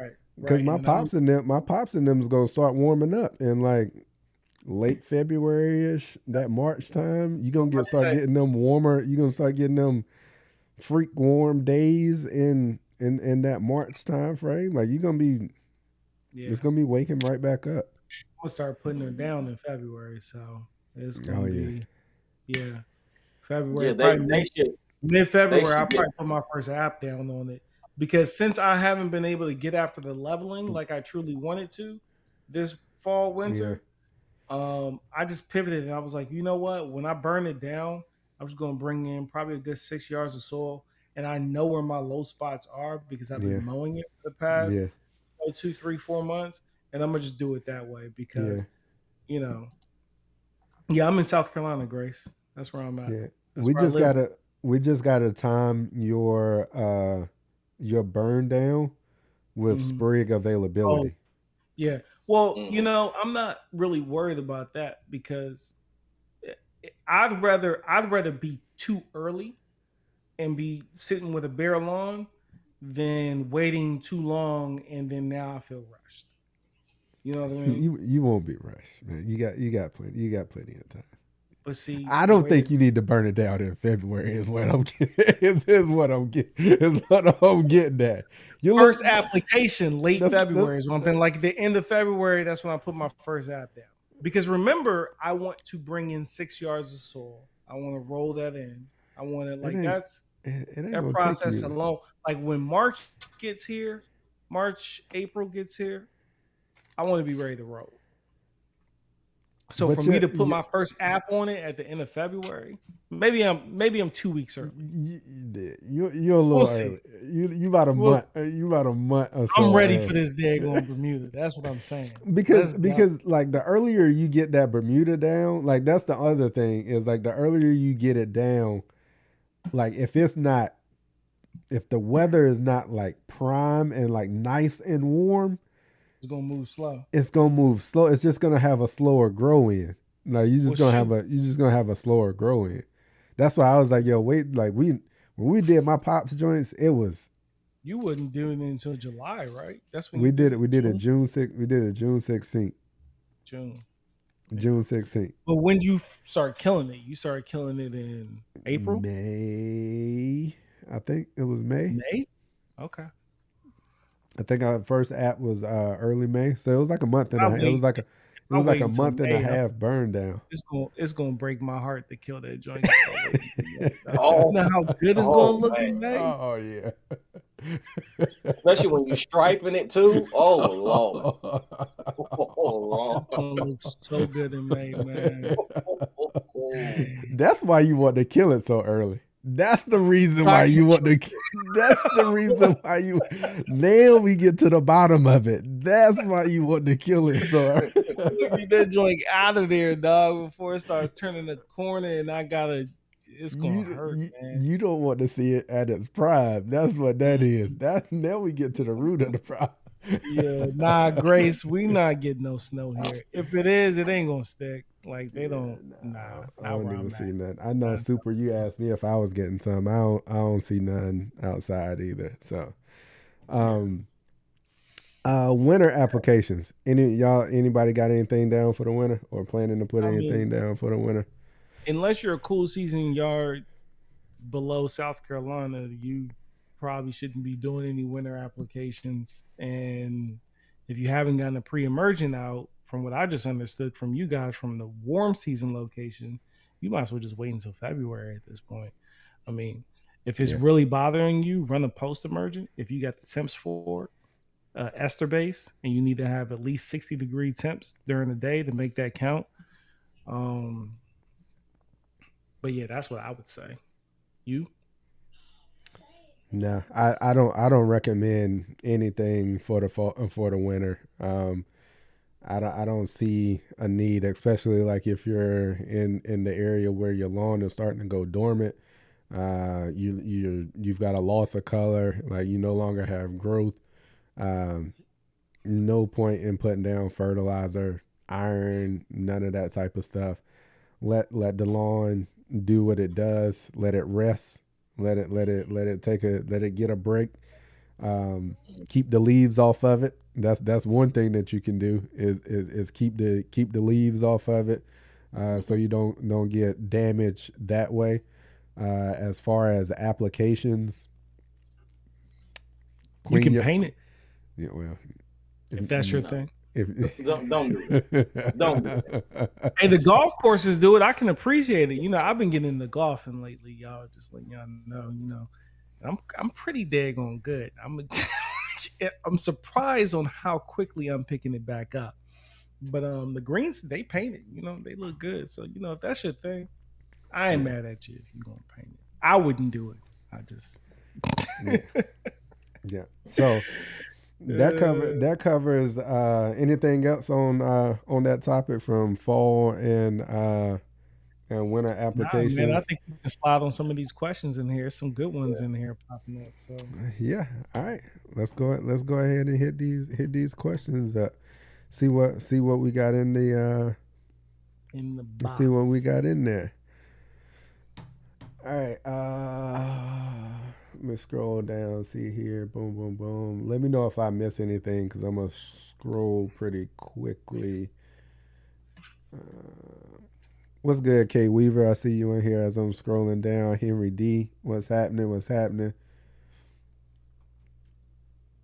Mm, Super TA. I see his Greenworks is a must on the renovation. Groundskeeper 2 is to tuck the seed into the soil. yeah, man. That's a good option. Also, I'm telling you, Super TA, try using turf. You did it. Try using that Greenworks to tuck that seed in. Um, I did it with I had a Bluebird gas powered power rake that I was using because I power raked it before, and I came back. I got my setting right, my height setting right on the tines on it, and this lawn was a new client for me. They had a lot of bare ground. They had just moved into the house, so in those areas, after I finished, I did aerate. I aerated that area real good because it was hard, compacted area. So broke it up some, got some loose soil on the top, dropped that seed, set the height correctly of where I wanted it, and it was just enough to turn the soil over to tuck that seed into it. And man, it grew in great, like great. Mm. So that's an option to be able to use that. Uh, Turf, I think you answered Grace's question on her on your height of cut that you've got back there. Yeah, one and three quarters in the back, 2 inches in the front. I only put one and three quarters, but yeah, that's what it is. Grace Lewis Z. That looked like mole problem. Here we go again. These dang moles, man. The moles are awful. You see it, Ken? You find it yet? Yeah, it'd be the next one. Yeah, Louis Z. He said, Yeah. "What's up?" Yeah, looks like you got a happy Mount customer over there. VC came in, got some henbit and a mole. What do you recommend? A trap for the mole. Henbit depending on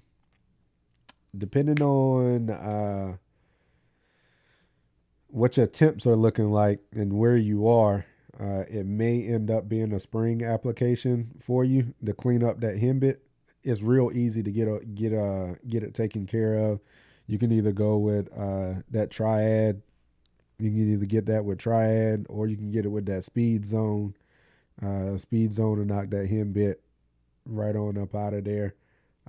Polo, I know you deal with a lot of henbit. I deal with more Harry Bittercrest than henbit, but either one of those will get it. What you think, Polo? It's yeah, either one of those. If you're going to be using those professional products, Speed Zone will knock it out tremendously. If you're going to be using store bought products, Ortho, the Ortho Weed Clear, I think is what it's called. It's the one that clears chickweed.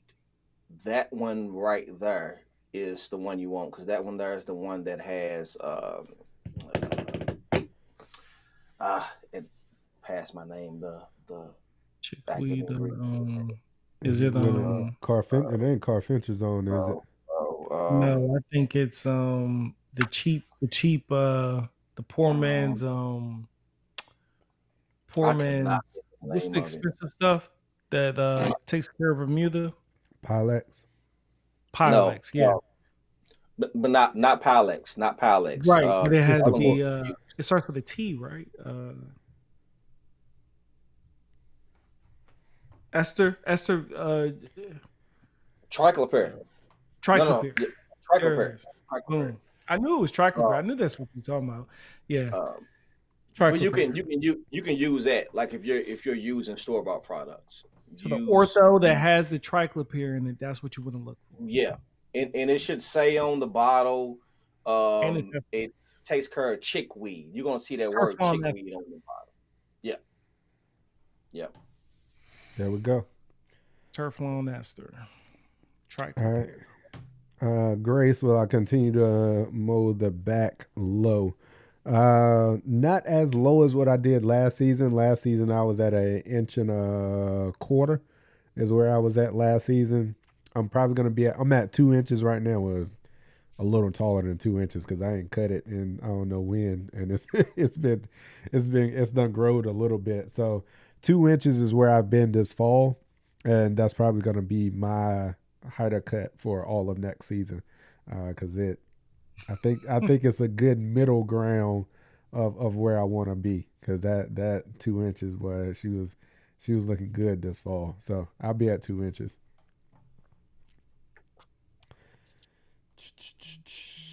I am at on my. I know you're still scrolling on my backyard. I know I missed that segment where you were showing my yard. I'm on 1.75. That's where I landed at when I got done on my last mow. It's probably On the renovation portion. yeah, Okay. yeah, on that one there. It's probably maybe like 2 inches now. It probably did grow just a little bit, but I like that 1.75, and I'll probably tinker between that 1.75 and 2 inches. Mm-hmm.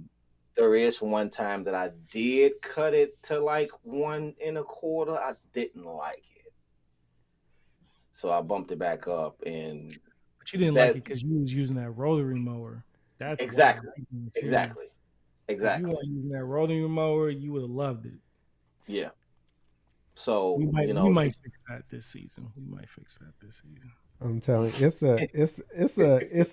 a getting used to be honest with you. That having mine at an inch and a quarter all season, it looks good. It looks good. I like it. Um, but it ain't the same. Like It ain't it's inches. And you can tell. You can tell from the it ain't. videos, right? Yeah, You can tell from the videos. it ain't the same. You can tell, man. I mean, like yours on your test plot is rye, right? Yeah, So mine is tall fescue and bluegrass. I know if you put a real more on that thing, it's yeah, gonna show up and show out. yeah, It's yeah, gonna Mm-hmm. show up and show out. But yeah, me just working with what I have, yeah, it just didn't. I wasn't satisfied with it at an inch and a quarter. So that's when I bumped it back up to the inch and three quarters, and that's when I was like, all right, now that's yeah, that picture that you put up, that last mo. That's when I was like, all right, now that's it right there. That's it. So we'll stay right there and then just kind of yeah. see how it looks. And and Yeah. and that's what I'm saying. That's why I was like, I think that 2 inch mark is that inch and three quarters, 2 inch. I think it's a nice middle ground. Uh, inch and three quarters, round 2 inches is comfortable. And then too, from a management standpoint, I think it gives you a little bit uh, more grace. It gives you a little bit more grace from a management standpoint at that height of cut. Because the Mm-hmm. lower you go, you may not have to do more to it, but you got to pay more attention to it. Because your Yeah. time of response to when something happens Hmm. is a whole lot shorter, just like that Like, grass. your,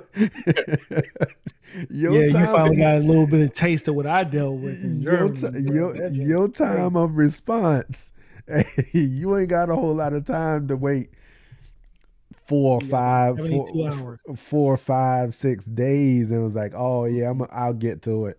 Nah, that just will mm-mm, be dead. Right? It will be About dead.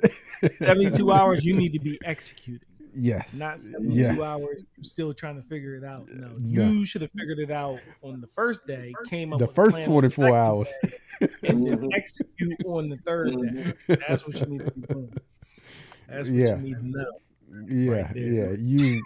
So that's again, Grace. Like that's one of the things. Like it's my life has gotten a little busier, pretty a good amount busier, um, and just being able to manage it and again, not that you have to do more to it, but you gotta pay more attention to it. And it's times that now, like sometimes I want to, even during the growing season, it may be a couple of days that I don't even look at the yard. Like it's if it ain't the front yard that I see it when I drive up, and then the backyard when I just look out the window just to be like, yep, it's green, and that's it. So yeah, it's a little bit more paying attention that goes into it. So Stephen Jones got a question on ammonium sulfate.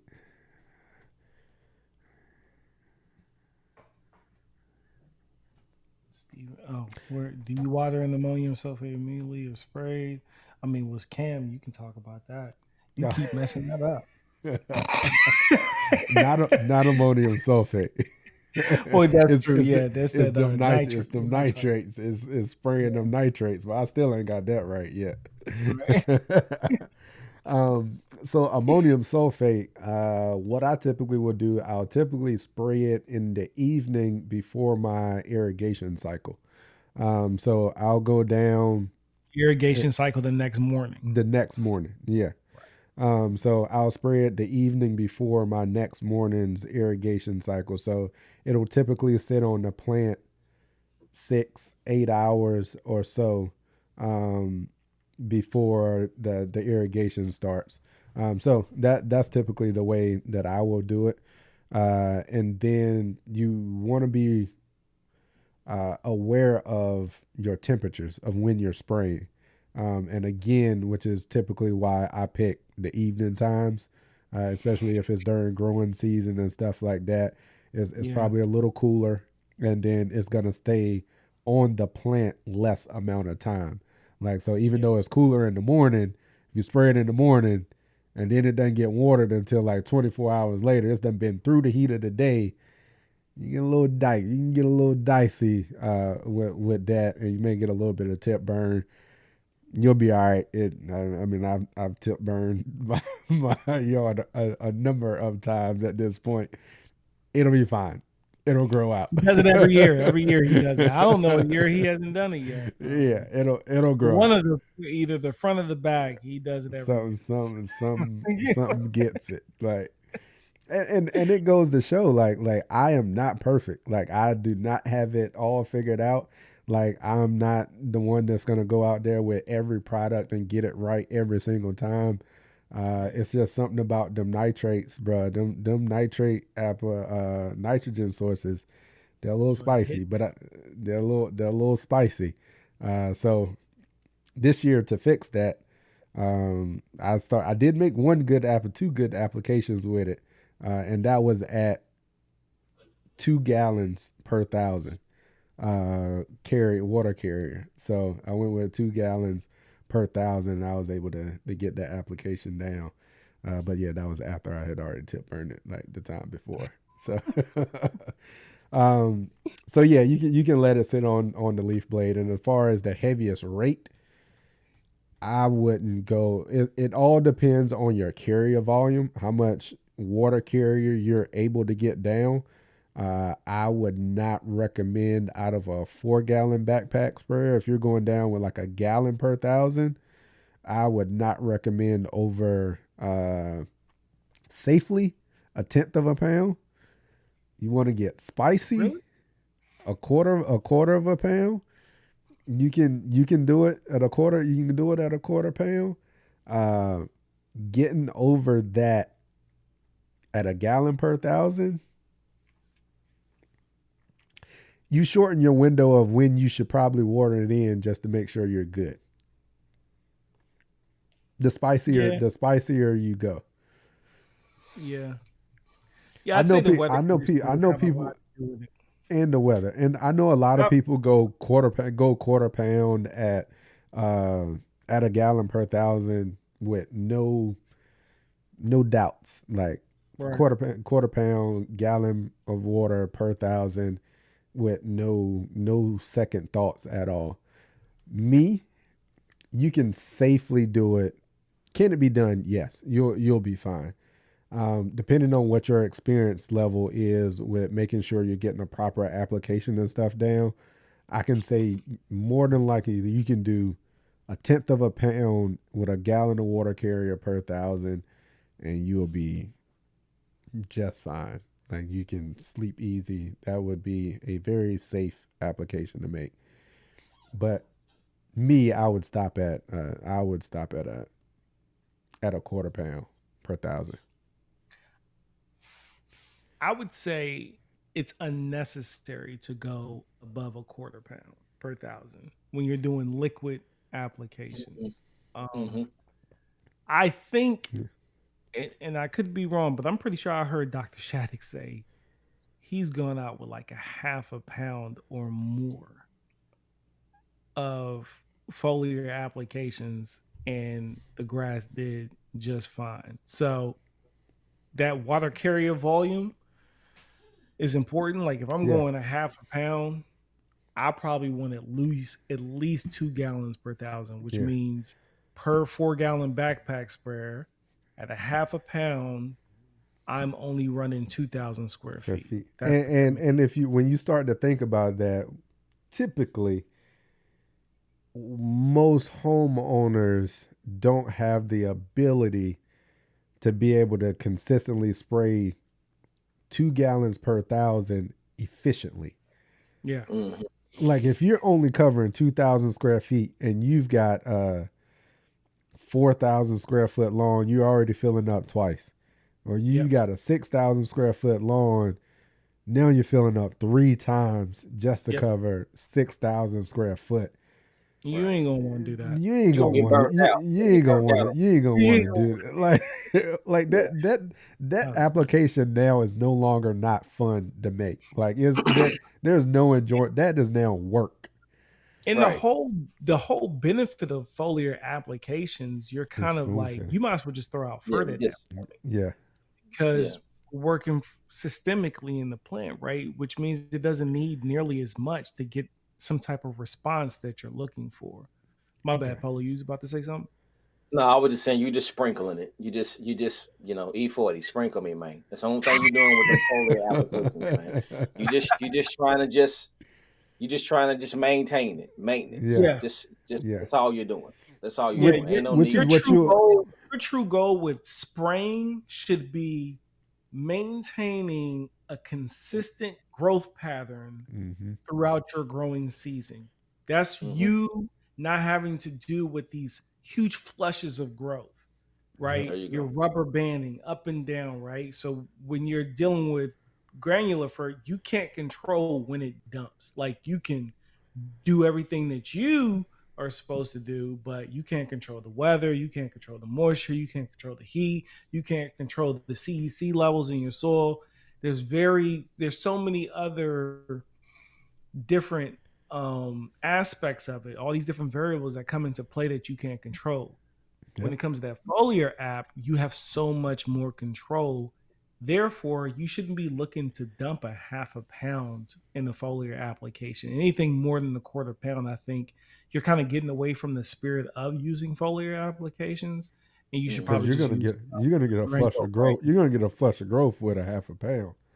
Right. Yeah, And then what's you the are. point in that? You You Yeah, should have are. just used granular. yeah, Should just went granular. Yeah. yeah, yeah. That's my personal opinion on it.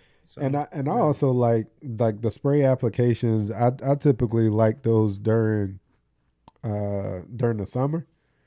So Yeah, again, with because again, that control. which are maintained, and it hmm gives you more of that control, right? So I'm hmm not gonna have big flushes, but I'm gonna get it. I'm gonna keep it fed. I'm gonna keep it maintained, and Yeah, then I'm gonna just be good to coast through the summer. And then when the fall comes, then we can get it back jumping. Then you can hit it. absolutely. Hmm. Yeah, yeah. That's a good question. Yeah. Grace was asking, do you roll the seed in when seeding? Sometimes, Yep. I if don't. if I if I feel like it's necessary, right? I guess what would be a scenario where I feel like it's necessary? Let's say, so in Germany, right, when I was dealing with that clay soil, um, the way that the clay soil kind of clumped together because of the density of the particles, I thought that it was in my best interest to come back and roll all that stuff out after I'd already incorporated it in the ground because it didn't kind of like lay back down flat. That's not how clay soil behaves. So in that situation, part of my OCD just wouldn't let me not roll it in so it could be a smooth, flat surface. Now, fast forward to here, when I did it, it's like, I got like a sandy loam out here, right? Yeah. So when I fluffed the soil, it just laid right back down on itself. And I didn't really see a point. Water did more than Drop a little water on there, and it right. It did settle it more. right back out. It settled me right out rather than me needing to roll it. So I think when you're dealing with the soil type and the amount of moisture that's in the soil, that's going to really dictate whether or not you even need to roll it in. That's my personal opinion based off the experience I've had. Uh, Polo, I've seen you roll quite a few lawns. Do you take a similar approach as far as? Yeah, it to me it just depends on the situation. Um, since with me using the stinger, no, because you're dropping, you're pulling, you're rolling over it anyway. To be Yeah, honest, yeah, but yeah, I mean, doing that, no, you just boom bam, and then you go on about your business. But sometimes I will, like if I'm just preparing it, throwing it down just on fresh dirt. I'm not using any type of machine, like how you would use to kind of turn the soil a little bit. Mm. I will kind of, you know what I'm saying, roll it just to kind of get it kind of incorporated with that dirt. Yeah. Yeah, if I'm doing a bare ground, I like, of course, I like incorporating my seed into the soil already, Mhm. so that way I've already addressed that aspect of it. So when it comes to rolling, water does my rolling. Like you're gonna be watering it frequently, and that water. I mean, typically water is really what's gonna settle it out anyway, even after you roll it.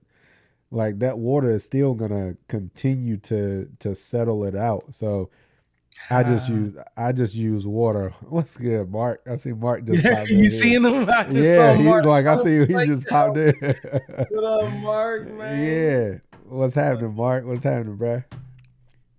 So Grace, yeah, I typically don't roll mine, and I tend to just allow the water to be my roller.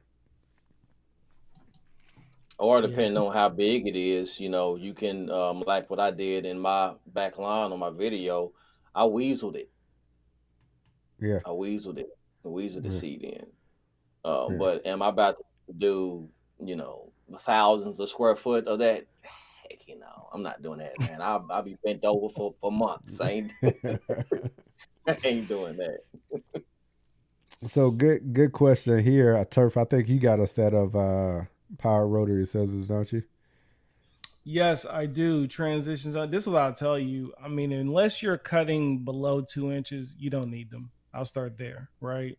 You just don't. The best thing about power rotary scissors is I have found it's really hard to use a string trimmer below 2 inches without possibly scalping your grass. And that's the biggest pro when you're coming in with rotary scissors because you can now maintain that low height and trim up against these areas around your house, fences, and whatnot without scalping the grass. Like that's the biggest pro. When it comes to cons, though, they loud. Them joints is loud. They're loud.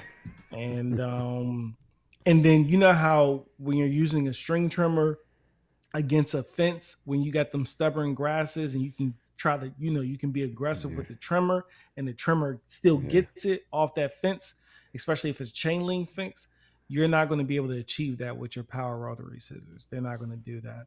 Um, but I would say that it's just an unnecessary purchase unless you're mowing low, Yeah, below 2 inches, because yeah, in order for you to accurately trim with a string trimmer below 2 inches without scalping and stripping up your grass, it's a difficult task. So yeah, that's what I got for you. But I love them; they're cool, but they're loud too, bro. They're super loud. That's the only so con I got for you. Like, so I know yeah, I you am got going. you. Yeah, and I know I am going to be on the opposite end of the spectrum of a whole lot of people, like probably just about everybody that owns a set. Mhm. I will say this is probably the biggest waste of money I have ever bought on a tool. For the reasons I just said, It, it ain't gave me nothing I can't do with a string trimmer, but you're and not it does, below two and it inches, does. No, I really. was like my whole backyard, like this whole season. Yeah, but see the way that I had to, the way that your edges are set up, you didn't really need. You know what I mean? Like you could mow along your edges and then come back and clean it with your string trimmer. But if you got like objects in the middle of your yard, like me, when I had those raised garden beds, whenever I try to hit that with a string trimmer, if I'm being lazy and I didn't want to go and grab the it don't. rotary scissors, I would scalp it. Now, the grass is going to grow back. And could someone tell from a distance? No. Yeah, But, when I'm trying to get up close around the tree, around the little trunk of the tree, when you got grass growing all the way up to the tree, it's a cleaner look. And like I said, if you're not it cutting ain't below it two ain't inches, it's it a ain't waste of cut money. it ain't cut no cleaner than my string trimmer, bruh. I didn't Like say you cleaner. What I'm saying just is said it was a cleaner. you have more control with the rotary scissors when you're below 2 inches. That's what I'm saying. because it's hard. It's easy to mess up with a string trimmer It is. below I 2 inches. I That's what give I'm you saying. I give you that part, and I Right. agree That's with all what I'm you. It ain't. I didn't get a cleaner cut. I didn't. It wasn't any easier. Like it. It was way less cleaner than my string trimmer, saying. And and I hold kept up, and what I did and you I put it kept on? You put it on your Echo? on the Echo. Yeah, Dang, that's weird. Okay. and I Did you put I more I grease in it when you first got it? yeah You filled it up? Okay, because they yeah. don't. Yeah, okay. And I kept using them just so I wouldn't be like, nah, Cam, like you just used it once and tossed them to the side.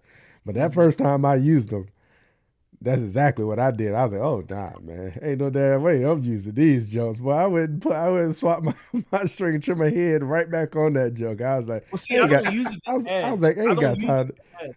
I ain't got time to Now, be fooling. I ain't got time to be fooling with this thing. I was like, yeah, no. He was like, I yeah, I'm don't. out. I don't use it to put edges on the curve. Where it connects to the curb. I literally only used it for those low profile areas that there were concerns of scalping with a string trimmer. But since you're not I mean, you can always mail yours to me. I can use another You finesse that joint real Merry quick. Christmas. There we go. There we go. You heard it. Y'all are my witnesses. I want my daggone power rotary scissors. after I finish growing in this raised garden bed, because that's the one Oh, good just thing use that the it string is good trimmer. that What it you is mean? You good don't for. need them. Just use just use the that's string trimmer, dog. What's the problem? that's the one good place it is good for is that. Nah, I ain't gonna hold you. Let me ask a question about this because I don't have that at all. Um, does that when you're using it, does it leave a clean cut on the blade or does it rip it? Oh, it's a clean cut. It leaves a pretty clean cut, but It's a It's clean like cut. it, scissors. I mean, it's in the name. Yeah. it, it it's a pretty clean cut. But if you got some quality string on a good string trimmer, it's gonna give you a clean cut too. Yeah, I don't. I've never made. I'm not making the claim, and I hope they don't make the claim that you're going to get a cleaner cut with it. The main function that I like it for is consistently being able to get low profile areas without scalping my grass. That's it. I don't use it I can because I get think I'm getting a cleaner cut uh, with it than the string trimmer. No, that's not the point. The point is I'm dealing with 2 inches or low profile areas that my concern is me scalping with a string trimmer. That's where its bread and butter is for me. Oh, and you know and what else they're good for? and I think Around the that's why it works for you. You're right. Another thing that's Yeah. really good for is if you have grass growing up to the base of a tree, using that is much healthier for the tree than nicking it with the string trimmers. Yeah. When you're nicking it with the string, you open it up to, you're opening up scars on the tree. It could open up to diseases and whatnot and stuff like that. So that's another benefit as Yeah. well. But then you just make a circle around the tree and you good. You do that. But see, Yeah. in Europe, they don't do that. That's not their style. I only know that because when I was in Europe, Yeah. they don't do rings around trees like Yeah. that. They have the grass grow all the way up to the tree, which is dope. My yard Yeah. looked good. I didn't have any rings on it, and it still looked good. But in America, we like rings, so yeah, Add an AMS to a herbicide. you should do it, John. Do it. Tenth of a pound, no more. You don't need no more than that. But this is going to do exactly what you think it's going to do. What do you think? With carbon coat and good time to throw it, and I think it's slow release. Well, if it's carbon coated, I would imagine that it is some type of slow release. What kind of carbon would be my question. I'm not the carbon voodoo. Oh, no. Anderson is a respected name in the industry. I would imagine I that think the it fertilizer. also depend on. It's probably urea 34. Oh, it's probably urea. Yeah, that's most likely urea. Yeah. I Um, mean, I wouldn't do it in the fall. I'd say because being in Early this, spring. yeah, Yeah, early spring because you don't Spring, want that spring, running in late the summer spring. either. Do a spring, late spring. Just do smaller doses of it. Just do small doses of it. You Mm. should be fine. This is a slow release. the trouble with that is depending on I was gonna say get you a spiker. Get you a the spiker and do smaller doses. depending on the prill size, on that, It's gonna be hard. would that being a 3400? If you're using the Scott spreader, you can forget it. Yeah, you ain't gonna be Yeah. able to spread. It's gonna be hard to spread. I don't know what the prill size is on it, but if it's a To for, 240 or 200, you can forget it. yeah, Yeah. trying to spread that at a half pound or less, you can hang it up. Probably three Unless you get a quarters. spiker spreader. You get a spiker spreader, you be in there. Yeah. I haven't found a SG in that joint don't spread nicely. So yeah. Yeah, I think. Mark, man, it's good to see you, man. Yeah, man. Good to see you popping in here, Mark. I appreciate it. Appreciate you for stopping by. Well, shoot, we made it to the end. Yeah, that's everything. Polo, turf. Glad to see y'all, fellas. It was Hey, you too, bro. good time as always. Um, any last words for the people before we get out of here? Nah, man, thank y'all for pulling up and enjoy the holidays, man. Enjoy your family, just soak it in, live for the moment. Don't worry about tomorrow. Don't worry about trying to keep up with the Joneses. Remember what this is about. If you are one of faith, we're celebrating the arrival of our Savior. If you're not one of faith, you're celebrating loving your friends and family. You know what I mean? Don't get wrapped up into the marketing as far as trying to keep up with Joneses or Stun or Shine or whatever it is. This is not a time where you need to dominate your neighbor. You need to be there to help people. When you see these homeless people out on the street, remember they're people. You know what I mean? They're people too. So do whatever you can to help. Let's take care of each other. Um, that's really all I got. Just remember that, and then special prayers. Just send a special prayer out or a special thank you to all the service members that can't be with their families this time of year because it's rough, man. Yes, If tough. you've never Yeah. been through that, especially if you're in the combat zone and you're away from your family, it's rough. I've been there, so just keep those people in your thoughts and prayers if that is your forte. And that's it. That's all I got. Yeah. Polo, sir. Yeah, I'm the same. Just being with family. Enjoy your time with your family. Um, my wife and I, we were talking earlier today, and we was talking about having certain pictures with certain people, and we was realizing that we have a lot of group pictures, not a lot of single pictures. So we're going to kind of catch up on those things this holiday season. But most importantly, it's just spending time with family. It's not about buying a whole bunch of gifts and saying I got this person this and that. None of that stuff matters. It's here today. You're probably not even going to be using that gift next year anyway. But just spending some good time with your family, with spending good time with the ones that you love, and just be happy and grateful that you're here. I've I don't know how many funerals I've been to this year. I'm grateful that I'm here. I'm grateful that my family's here. So just being grateful, that's one of my biggest things, man. But um, I'll let you go ahead, Cam. Nah, man, y'all done said it. Y'all done said it all there. Hey, man, they ain't got too much to follow that one up with, but that's one of the things that I do hope to be able to do.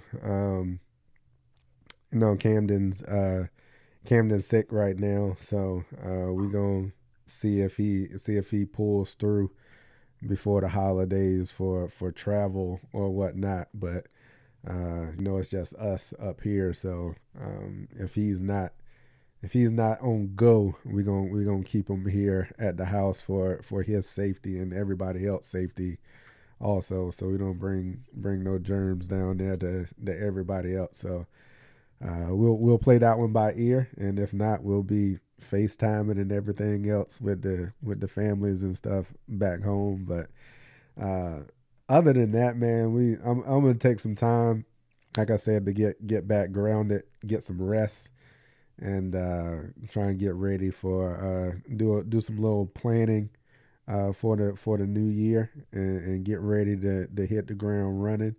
But also just being thankful for the year. It was a good year. It was a good year. I know Thanksgiving's already passed and everything else, but it's never a bad time to be thankful and grateful what's been gifted to us. Other than that, man, love y'all fellas. We gonna get ready to get out of here. We're gonna plan to get back. I think that was the first week. Yeah, Yeah, January the 3rd, I January believe. 3rd. Yep, January 3rd. Yeah. Right now We might is. have Yep, we may have a guest for that, and January 3rd is what we're planning to do, to come back together and have something for y'all. So again, we appreciate y'all for supporting us throughout the season. And as you can see, we even start to point names out and everything out in the chat. So we definitely appreciate y'all. We try to do all that we can to provide value added information, evidence based information that's going to help y'all, and also working to bring y'all quality products that's going to help you get to where you want to be in your long desire. So we love y'all. We appreciate y'all, and we'll holler at y'all in the new year. Hey, before we holler at y'all in the new year, wait a minute. Hold on. Shameless plug. Shameless plug. All right, let's do it. I got a video dropping tomorrow. All right. at We, at at 9 o'clock. Oh, we What's forgot it? his video. 9 o'clock. Yeah. 9 o'clock. 9 o'clock. All right. Got it. Got That'll it. be my final. That'll be my Yeah. final one of He'll the punch out year. the video quick. Oh, shameless Man. plug. So so I'm gonna give you a shameless plug real quick, and I got this video that's coming out. I had the what's the word I'm looking for? I had the opportunity to go on this retreat specifically designed for veterans and active duty service members that struggle with PTSD. I'm going to unpack this more in the video. But it was a wonderful experience. And I thought it was perfect for me to do a video and put it on my channel, Turf Therapy, because that's why I started Very my fitting. channel. Yeah. You Yeah. know, and really what I want, the most of anything is to take that video and share it with someone that you think it could help, and have them get in touch with the organization so they can be a part of it as well. So I'll unpack that a little bit more in that video. That video will probably come out next weekend. Spending a lot of time with family right now. That's the reason for the season. That and our Savior, for me anyway. So shameless plug. I throw that out there too. Keep your eye out for that. You're gonna like it. It's pretty dope. It was a blessing to me and everyone else who attended. So it was really dope. Yeah. Cool deal. Cool deal. Yeah. All right, y'all. We appreciate y'all. We're gonna see y'all on January 3rd, and we're gonna get out of here. All right. All right. See y'all. Peace.